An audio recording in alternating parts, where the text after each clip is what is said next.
Welcome to Weld Racing Wheels 101. Today what we're going to do is we're going to measure backspace, which is a often asked question of our sales team. How exactly do you measure backspace? What do you measure it from? Of course, backspace is a really important measurement because of the fact that it tells you where the wheel is located under the car. So we're going to use this wheel today. This is our new S74 in polish, which has just been released, and we're going to use this wheel as our test subject. So backspace, how do you measure it? Well, let's show you. As you probably guessed, backspace is measured from the back side of the wheel. This right here is the mounting face. In some but not all wheels, you're going to have a torque ring machined into the back of the wheel here. This step is designed to create kind of a crush washer effect or a Belleville spring effect on the back of the wheel that helps it stay tight. And some wheels will have a 5-degree taper that you can't see. Some wheels will have a torque ring in them. It really depends on the construction of the wheel. And so you may or may not see that. We're pointing it out today because we're not going to measure from inside the torque ring. We're going to measure from the mounting surface. So we have to be careful about that. Alright, so what do you need to do this? What kind of tools do you need? Well, the tools are pretty straightforward. You have to have a straight edge, something that is straight and true, that you can put on the back of the wheel shell. Now we are going to measure from the back lip of the wheel shell right here. We're not going to measure from the bead seat, which would be an imaginary line in here. We're going to measure from the actual inner lip. So it's going to be an actual measurement, not a calculation. What else do we need? Well, we need something to measure distance. So we can use either a straight edge. This is my preferred version of a ruler to use because we don't have any movement in it. Or you can use a tape measure, which is handy, fits in your pocket, and can be used. But when it's extended, you've got the ability to have it flex, which makes it a little harder to make accurate measurements. But we're going to do it with both today. Okay, let's set this wheel gently down on its face.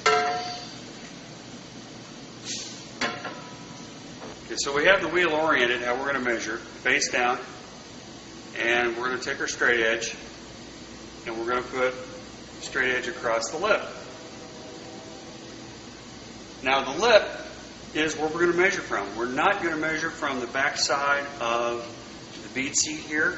That's not where you measure your backspace from. You do measure from the outboardmost point of the wheel on the back side. The other thing we're not going to do is get down inside the torque ring here. We're going to stay up on the mounting face. So we get the actual height from the mounting face of the wheel to the back of the wheel. This is a really critical measurement, so we want to do it accurately. The first thing we're going to use is a straight edge. Before we do that, we're going to talk about what you do if your wheel is mounted and you're measuring backspace. And if that's the case, what you have to do is take your straight edge directly to the edge of the mounting face and no further and cut it on the other side so it's exactly the width of the wheel. If you don't do that, the wheel is going to rise up on the bulge of the tire and give you an inaccurate backspace measurement, which you do not want. So we're going to do it the easy way here. It's dismounted, no tire. We can lay our straight edge on almost haphazardly as long as it's across the wheel. We're going to take our ruler and we're going to measure. Now, one thing to be careful with the ruler oftentimes does not start at the edge of the ruler. It starts inboard of the ruler. So you have to compensate for this when you use a ruler that starts like that. How are we going to do that? Well, we're going to take our trusty tape measure here, and we're going to measure that, and we're going to see how far that is. And that just happens to be 3/16 of an inch. So we're going to have to add 3/16 to our final measurement when we're done based on this. So down it goes onto the mounting face. Another thing we're going to do is do our very best to make sure that it's 90 degrees with the crossbar, with our straight edge. And we're going to take our measurement, and we've got 7 3/8. To that, we're going to have to add 3/16 for the tip that's not marked. So 7 3/8 plus 3/16 is 7 9/16. So we now have our backspace. So we've done it with a straight edge and a ruler. Now we're going to do it with a tape.